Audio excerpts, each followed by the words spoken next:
like, comment, share and subscribe to Mufti Tariq Masood, famous scholar.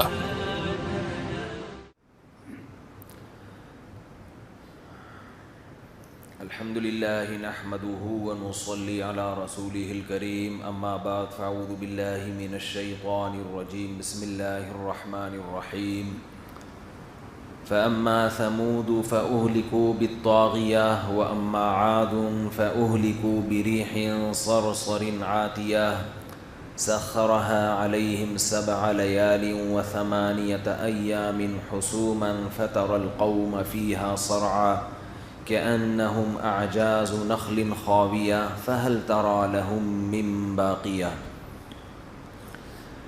سورہ الحاقہ کی آیات ہیں جن پر کئی ہفتوں سے درس چل رہا ہے۔ جہلم جانے سے پہلے بھی انہی پہ درس ہو رہا تھا، اب جہلم سے آنے کے بعد بھی انہی پہ درس ہم کنٹینیو کریں گے، کیونکہ ہمارا دنیا کا سب سے بڑا مسئلہ جہلم نہیں ہے، اور بھی غم ہے زمانے میں محبت کے سوا۔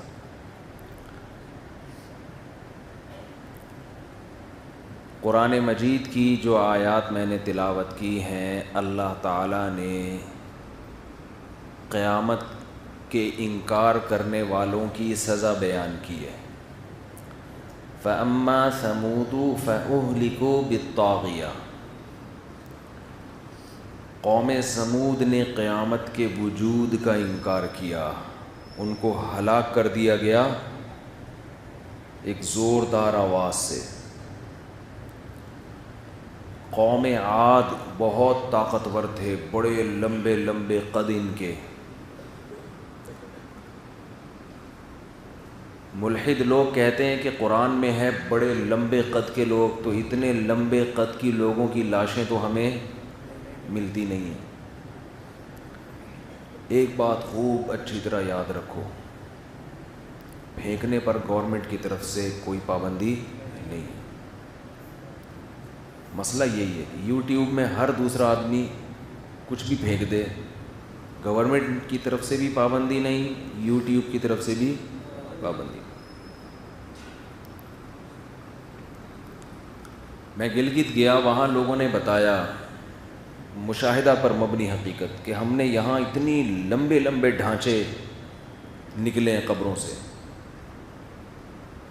کھدائی ہوتی رہتی ہے نا، تو ہر چیز کے لیے ہمیں سائنسدانوں سے پوچھنے کی ضرورت نہیں ہے، کچھ چیزیں آدمی خود بھی دیکھ لیتا ہے۔ اب وہ گاؤں دیہات کے لوگ ہیں، ان میں اتنا شعور نہیں، کہ میڈیا بھی اتنا متحرک نہیں تھا نا کہ فوراً سائنسدانوں کو فون کریں آ جاؤ بھائی اتنا لمبا ڈھانچہ کس کا ہے یہ۔ انسانوں کے پوری یعنی اتنی لمبی لمبی کہہ رہے ہیں کہ جب کھدائی ہوئی ہے نا تو انسان کی ہڈی اچھی خاصی لمبی، وہ پرانی قبریں، وہ ہڈیاں بالکل بھورا ہو چکی تھیں۔ تو یہ ہوا ہے، نکلی اس طرح کی۔ اور بالفرض اگر یہ دریافت نہ بھی ہوں تو کیا انسان نے ساری زمین کھود کے دیکھ لی ہے کیا؟ ایک بات خوب سمجھ لیں، ہمارے ہاں دلائل کے تجزیہ، دلائل کا تجزیہ، اس کا کوئی معیار ہی نہیں ہے۔ دلائل کا تجزیہ کرنا ایک بہت اہم چیز ہے۔ ہمارے ہاں ہلال کمیٹی اعلان کرتی ہے کہ چاند نظر آ گیا، یہ اعلان بالکل درست ہے کہ گواہوں سے ثابت ہو گیا۔ کمیٹی اعلان کرتی ہے چاند نظر نہیں آیا، یہ اعلان ہی غلط ہے۔ چاند نظر نہ آنے کا فیصلہ نہیں ہو سکتا، چاند نظر آنے کا فیصلہ ہوتا ہے۔ نہ آنا تو ڈاؤٹ ہے، ہو سکتا ہے دیکھا ہو، ہم تک اطلاع نہ پہنچی ہو۔ کچھ چیزوں کے دعوے کیے جا سکتے ہیں، کچھ چیزوں کے دعوے ہوتے ہی نہیں ہیں۔ اس کی میں ایک مثال سے بات سمجھاتا ہوں۔ وہی ستار بھائی، وسیم بھائی، کیا کریں، میں نے ان کو 1 لاکھ روپے دیے، گواہ دیکھ نہیں رہے تھے، یہ معذرت کے ساتھ پی گئے، یہ وہ پیسے پی گئے۔ میں نے عدالت میں کیس کیا، عدالت کہے گی گواہ لے کر آؤ، میں گواہ تلاش کر رہا ہوں، گواہ مجھے نہیں مل رہے. عدالت ان سے کہے گی کہ تم گواہ لے کر آؤ. اگر یہ ان سے کہے کہ تم نے نہیں لیے, کوئی گواہی دے گا؟ ہے بھائی, کہے گا ہو سکتا ہے چھپ کے لیے ہوں, ہم کچھ 24 گھنٹے دیکھ تھوڑی رہے ہیں اس کو. عدالت کہے نہیں بھائی, ہم تمہارے حق میں فیصلہ اس وقت کریں گے جب 2 آدمی گواہی دیں کہ تم نے نہیں لیے. تو یہ 2 کرامن کاتبین تو گواہی دے سکتے ہیں جو 24 گھنٹے آپ کے ساتھ ہیں, اس کے علاوہ نہ لینے کی گواہی ہے ہی نہیں.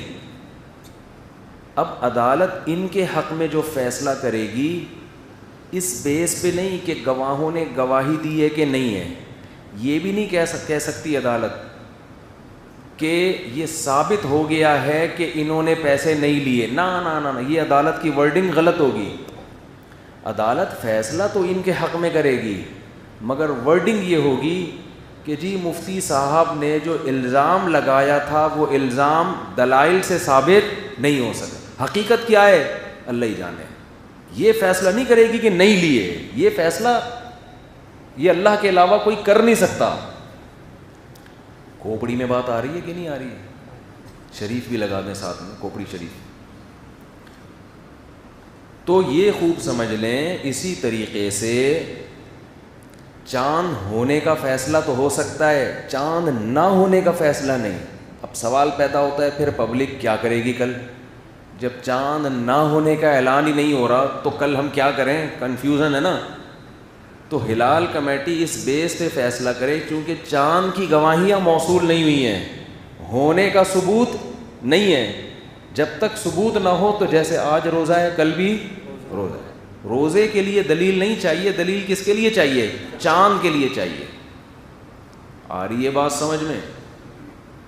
ہاں, فلکیات کے ماہرین کہہ دیں کہ امکان ہی نہیں ہے, پھر یہ ایک دلیل ہے, اس لیے کہ وہ ناممکن ہو جائے گا نا سائنس کی مدد سے. لیکن اصولی جو بات میں سمجھانا چاہ رہا ہوں, گواہوں سے کسی چیز کا ہونا ثابت ہوتا ہے, نہ ہونا ثابت نہیں ہوتا.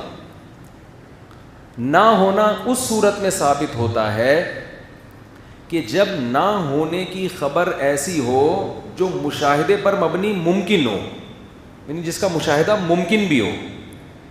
جیسے انہوں نے مجھ سے 1 لاکھ روپے لیے, پی گئے.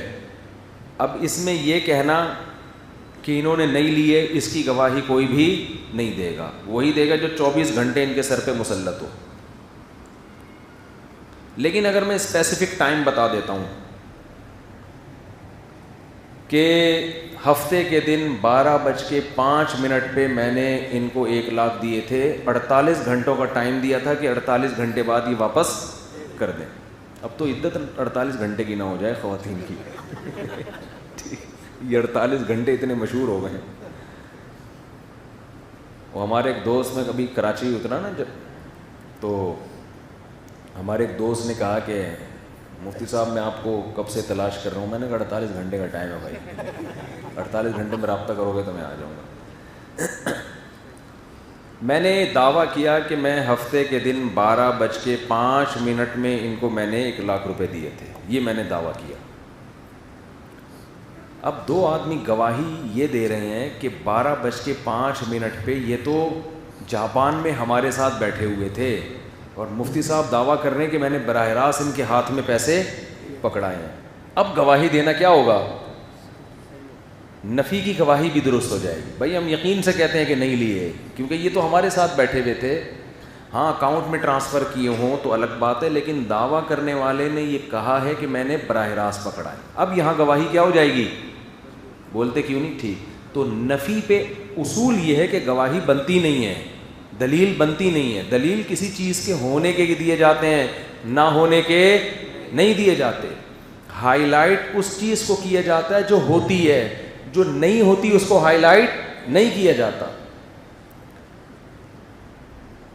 موضوع تو نہیں ہے لیکن درمیان میں ایک اصول آ گیا ہے, تو ایک چھوٹی سی بات سمجھا دوں. یہ جو ہمارے اہل حدیث حضرات کہتے ہیں کہ رفع الیدین کرنے کی حدیثیں زیادہ ہیں, نہ کرنے کی کم ہیں. کرنے کی زیادہ اس کی علامت نہیں ہے کہ نبی نے زیادہ نمازیں رفع الیدین سے پڑھی ہیں, یہ اس کی علامت نہیں ہے. جب کیا تو اس کو بیان کیا گیا ہے, نہیں کیا گیا تو اس کو بیان نہیں کیا گیا.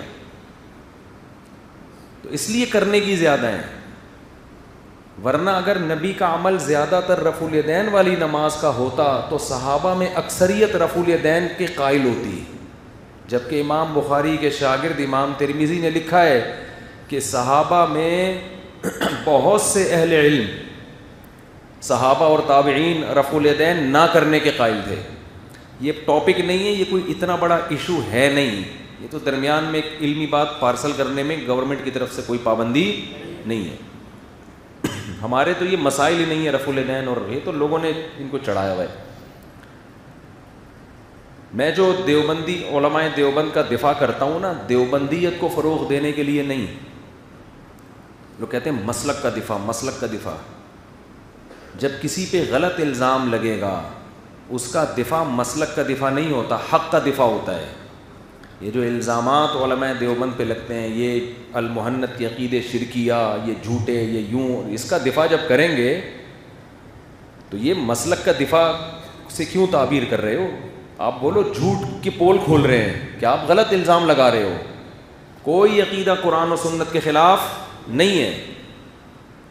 اگر ہمیں مسلک کو پروموٹ کرنا مقصد ہوتا تو ہم ہر جگہ اپنے نام کے ساتھ دیوبندیت لگاتے. تبلیغی جماعتیں جب 6 نمبر میں دیوبندی کا ذکر بھی کرتی کہ نہیں کرتی؟ تبلیغی جماعت پوری دنیا میں 6 نمبر بیان کر رہی ہے, اس میں دیوبند کا لفظ کہیں ہے؟ کوئی اپنے بزرگ کا, حاجی عبد الوہاب صاحب کا کہیں ہے؟ کہیں بھی نہیں ہے. تو میں یہ کر رہا تھا کہ یہ جو ایتھیس لوگ کہتے ہیں نا کہ اس کے نہ ہونا سائنس سے ثابت ہو گیا ہے, سائنس سے ثابت ہو گیا کہ انسان کبھی اتنا لمبا تھا ہی نہیں, تو یہ نہ ہونا سائنس کا باپ بھی ثابت نہیں کر سکتا. یہ جب ثابت کرے گا جب ساری زمین کھود کے بلڈوزر سے الٹ دی گئی ہو, ایک ایک مٹی میں ہاتھ ڈال کے ہڈیاں چیک کی گئی ہوں کہ وسیم بھائی, پرانے زمانے کے وسیم بھائی کتنے بڑے ہوا کرتے تھے. ہمارے پاس جو وسیم اویلیبل ہے وہ تو ہمارے سائز کا ہی ہے. پرانے, بھائی آواز بہت تیز ہے یار, پرانے زمانے کے جو وسیم ہیں وہ کتنے سائز کے ہوا کرتے تھے. یہ جب ہے جب سارے وسیموں کی لاشیں آپ نکال لیں. دوسری بات, لاشیں بھی وہ نکلیں گی جو محفوظ ہیں, ورنہ مٹی میں جانے کے بعد 100-200 سال کے بعد تو ہڈیاں بھی ختم ہو جاتی ہیں, کچھ بھی نہیں بچے گا. تو اس لیے یہ جو سائنسدان بن کے ملحدین بار بار کہہ رہے ہوتے ہیں نا کہ اس کا کوئی ثبوت نہیں ہے کہ اتنے لمبے لمبے لوگ تھے, او بھائی اس پہ ثبوت کی ضرورت ہے ہی نہیں. یہ ایسے ہے جیسے کوئی کہے اس کا کوئی ثبوت نہیں ہے کہ وسیم نے 70 سے پیسے لیے ہوئے ہیں. اس کا پہ ثبوت ہو نہیں سکتا. نہیں, وسیم نے 70 سے پیسے نہیں لیے ہوئے ہیں, اس کا ثبوت ہو نہیں سکتا. سمجھ رہے ہو؟ تو قرآن جب یہ کہہ رہا ہے, ہمارے پاس دلیل قرآن ہے, آپ کے پاس کیا ثبوت ہے؟ قرآن ہے ہمارے پاس. جب ایک چیز کی صداقت دلائل سے ثابت ہو گئی ہے, جب آپ دلائل سے ثابت, بس صحیح ہو گیا بالکل, دلائل سے جب ثابت ہو جائے کہ فلاں آدمی ثقہ ہے. دیکھو کچھ چیزیں ایسی ہوتی ہیں جو عقل کہتی ہے کہ وہ غلط نہیں ہو سکتی. کہتے ہیں نا کہ خبر متواتر, ہم دلائل نا ہمارے پاس 2 طرح کے ہوتے ہیں. اسلام تو پورا ہے ہی دلائل کی بیس پہ نا. تو آج ایتھیس لوگ یونیورسٹیوں میں نا دلیل سے ثابت, دلیل سے ثابت, دلیل سے اس فلاں سائنسدان نے کہا, فلاں نے یہ کہا, اور لٹریچر مارکیٹ میں لا رہے ہیں ایتھیزم کو اور الحاد کو پھیلانے کے لیے. دیکھیں دنیا میں نا 2 ہی چیزیں باقی رہ جائیں گی, یا اسلام ہوگا یا لا مذہبیت. باقی سارے مذہب اپنا وجود خود ہی ختم کر رہے ہیں. ہندوستان میں ہندوازم وہ والا نہیں ہے جو ونس اپون اے ٹائم ہوا کرتا تھا. سمجھ رہے ہیں؟ ہندو جو پڑھ لکھ رہے ہیں وہ اب ان پرانی رسومات سے باہر آ رہے ہیں. وہ کہہ رہے ہیں بھائی یہ کیا ہے, یہ ہم کیوں پتھروں کی عبادت کریں. یہ جو مندروں میں پنڈت حضرات کرتب دکھایا کرتے تھے نا, اوپر بھگوان لٹکا ہوا ہے بغیر کسی سہارے کے, اب عام لوگ گاؤں دیہاتوں میں بڑے متاثر ہوتے تھے, یار یہ بھگوان بغیر سیڑھی کے, بغیر دیوار کے اگر ہوا میں معلق ہے, اس کا مطلب یہ واقعی بھگوان ہے, یہ ہماری بگڑی بنا سکتا ہے, یہ ہمیں اولاد دے سکتا ہے. اصولی طور پر بالفرض اگر بھگوان لٹکا ہوا بھی ہے, ایک مثال ہے, تو اس کا اس سے کیا تعلق ہے کہ یہ آپ کی بگڑی, اس کو تو بنایا ہے نا کسی نے, اس کو تو کسی نے خود بنایا ہے. اتنی بڑی دلیل نہیں دیکھ رہے اس کے باطل ہونے کی, یہ دیکھ رہے ہیں کہ یہ ہوا میں لٹک کیسے گیا. دیکھو کچھ چیزیں ایسی ہوتی ہیں کہ جو 2 اور 2 4 کی طرح ان کے غلط ہونے کے دلائل ہوتے ہیں. اب اگر ایک چیز کا ثابت ہو گیا نا کہ یہ غلط ہے, اب اگر 2 4 دلائل اس کے صحیح ہونے کے ہوں تو ان دلائل میں تعویل کی جاتی ہے. یہ بھی بہت اہم پوائنٹ ہے نوٹ کرنے کا. اس سے بھی اگر یہ پوائنٹ آپ کی سمجھ میں آ گیا نا تو بہت سی گمراہیوں کا حل ہو جائے گا. لوگ جب بھی حق کے خلاف چلتے ہیں تو حق کے خلاف دلائل دیتے ہیں, دلائل دیتے ہیں, دلائل دیتے ہیں, دلائل دیتے ہیں. آپ ان دلائل سے متاثر ہوتے ہوتے آپ کے دل میں وسوسے آنا شروع ہونا. ہمیشہ اصول یہ چاہیے کہ فر من المطر قام تحت المیزاب, ایک عربی کی مثال ہے, بارش سے بھاگا بچنے کے لیے گیلا نہ ہوں اور کھڑا ہو گیا پرنالے کے نیچے, برساتی نالے کے نیچے کھڑا ہو گیا. یہ حماقت کی بات ہوگی کہ نہیں ہوگی؟ تو یہ جتنے لوگ اسلام پہ اعتراض کر رہے ہوتے ہیں نا, یا صحابہ پر یا اہل حق پر, یہ بارش سے بھاگ رہے ہوتے ہیں چند اعتراضات سے, اور کھڑے کس کے نیچے ہوتے ہیں؟ پرنالوں کے نیچے. یہ اصول آپ لکھ لیں. جب بھی کوئی آپ سے ڈیبیٹ کرے نا, کوئی باطل, اور دلائل دینا شروع کرے, ہر آدمی کے پاس ہر دلیل کا ہر وقت جواب نہیں ہوتا, اور ہر آدمی ہر وقت جواب دے بھی نہیں پاتا. بعض دفعہ بڑے بڑے علماء اہل باطل کے سامنے جواب نہیں دے پاتے, اس وقت ان کے ذہن میں اس کا جواب نہیں ہوتا, لیکن پھر بھی وہ اپنا مذہب نہیں چھوڑتے. اب لوگ کہتے ہیں جواب ہے نہیں پھر بھی نہیں چھوڑ رہے.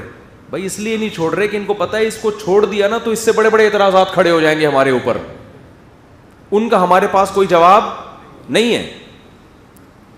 تو اصول پورا انسان کا اسی پہ چلتا ہے. مثال کے طور پر کسی نے آ کے ڈی این اے رپورٹ پیش کر دیا آپ کے سامنے کہ یہ جو آپ کے ابا ہیں یہ آپ کے ابا نہیں ہے. اب دلیل تو ہے نا, اب آپ فوراً تھوڑی مان لو گے.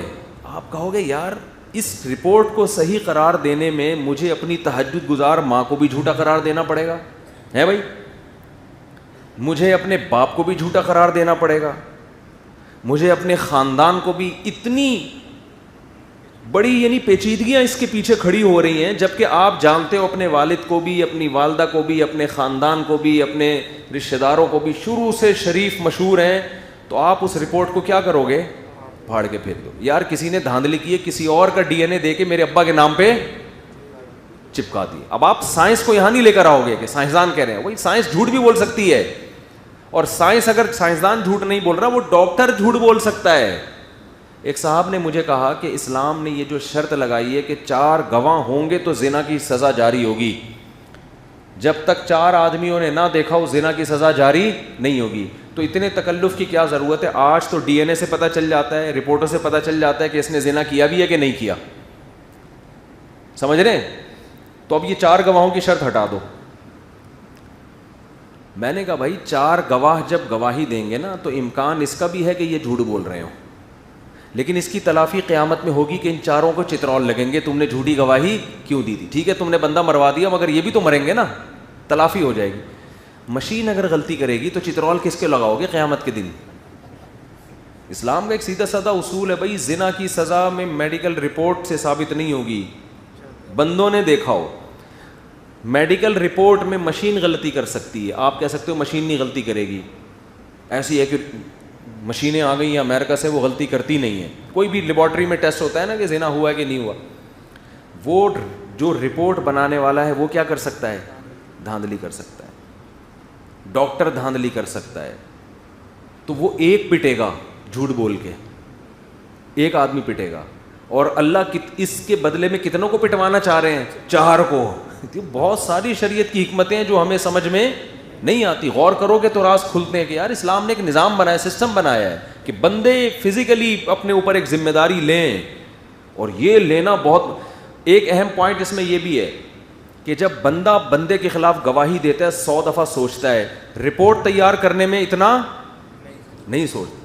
عدالت میں جا کے جب گواہی دے گا نا, میں اللہ کو حاضر ناظر جان کے اللہ کے نام پہ گواہی دیتا ہوں کہ اس کو میں نے زنا کرتے ہوئے دیکھا, اس کا ایک روب ہوتا ہے, اور رپورٹیں پیسے دے کے 2 منٹ میں بنتی ہیں. تو اس لیے اسلام نے ایک سسٹم بنایا ہوا ہے. خیر موضوع سے بات ہٹ رہی ہے. تو ایک بات خوب اچھی طرح سمجھ لیں کہ جب بھی کوئی دلیل دے تو فوراً متاثر نہ ہو جایا کریں. یہ سوچا کریں اگر میں اس کی بات مانوں گا تو